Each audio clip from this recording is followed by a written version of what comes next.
नमस्कार. सर्वप्रथम मी माझ्या तमाम पनवेल उरण आणि रायगडमधील सर्वच नागरिकांना गणेशोत्सवाच्या हार्दिक शुभेच्छा देतो. आणि शुभेच्छा देत असतानाच आपल्यावर जो आता येत्या काही 1-1.5 महिन्यापूर्वीच्या घटना पनवेल आणि उरण आणि नवी मुंबईमध्ये घडल्या, ह्याच्यासाठी एक गणरायाकडे मागणी करेन की माझ्या महिलांना सक्षमीकरणासाठी बळ दे. एवढीच एक गणरायाचरणी मी प्रार्थना करेन. आणि गणेशोत्सवाच्या चरणी अजून एक मी प्रार्थना करेन की आमच्या दिबा पाटील साहेबांचं नाव हे एअरपोर्टला लवकर लागून हे एअरपोर्ट पहिलं विमान आंतरराष्ट्रीय दिबा पाटील विमानतळ ह्याच्यावर उतरावं, ही एक मी प्रार्थना करेन. आणि तमाम सर्वच नागरिकांना प्रार्थना करेन की आत्ता आपण महिलांच्या सोबत जाऊन किंवा सगळ्या बाबतींमध्ये आपण एकत्रितरित्या राहून काम करण्याची आता गरज येऊन ठेपलेली आहे. तर आपण सगळेजण हे कराल अशी अपेक्षा बाळगतो आणि पुन्हा एकदा गणपती निमित्त मनापासून शुभेच्छा देतो. एवढंच सांगेन की महाविकास आघाडीला जे आता लोकसभेत यश आलं, त्यामुळे महाविकास आघाडीकडे सर्वच नागरिकांचा कल आपल्याला दिसतो. आणि पनवेल, उरण, पेण आणि अलिबाग इथे शेतकरी कामगार पक्ष महाविकास आघाडीमध्ये मोठ्या भावाची भूमिका पार पाडतो. तर मी एवढंच म्हणजे सगळ्यांना सांगू इच्छितो की 100% इथे आम्ही या 4ही जागा महाविकास आघाडीच्या नेते मंडळींकडे मागणी केलेली आहे. आमच्या वरिष्ठ नेत्यांनी मागणी केलेली आहे. आणि पनवेल आणि उरणसाठी तर आम्ही आग्रही आहोतच.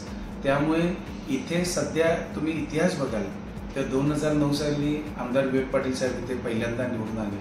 नंतर 2014ला सेनेची सीट आली, 2019ला तिथे भाजपची सीट आली.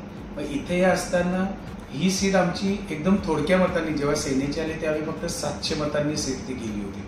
आणि ह्या गेल्या 2019ला जी सीट आली भाजपची तिथे 4,000 ते 5,000 मतांचा गॅप होता.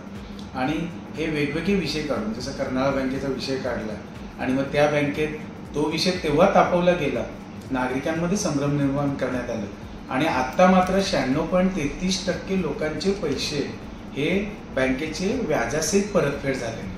उरलेल्या 3.5% देखील प्रॉपर्टी मॉर्गेज करून, म्हणजे डबल टिबल प्रॉपर्टी मॉर्गेज करून ते पैसे राहिलेत. आणि ते पण येत्या थोड्या दिवसात ते मिळतील. आणि आमदार विवेक पाटील साहेब देखील थोड्याच दिवसात आमच्यामध्ये येतील.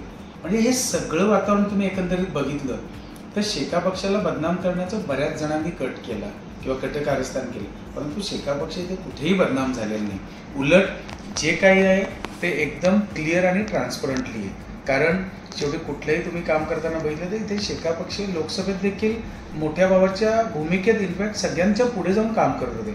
सन्माननीय आमदार बाळाराम पाटील साहेब असतील, माझे वडील जे म्हात्रे साहेब असतील, काशीनाथ पाटील साहेब असतील, नारायण शेठ गरज साहेब असतील, ही सगळी मंडळी आणि आमचं चिटणीस मंडळ आणि आमच्या पक्षाचे पदाधिकारी असतील, ही सगळीच मंडळी लोकसभेमध्ये सगळ्यांच्या खांद्याला खांदा लावून महाविकास आघाडीमध्ये काम करत होते.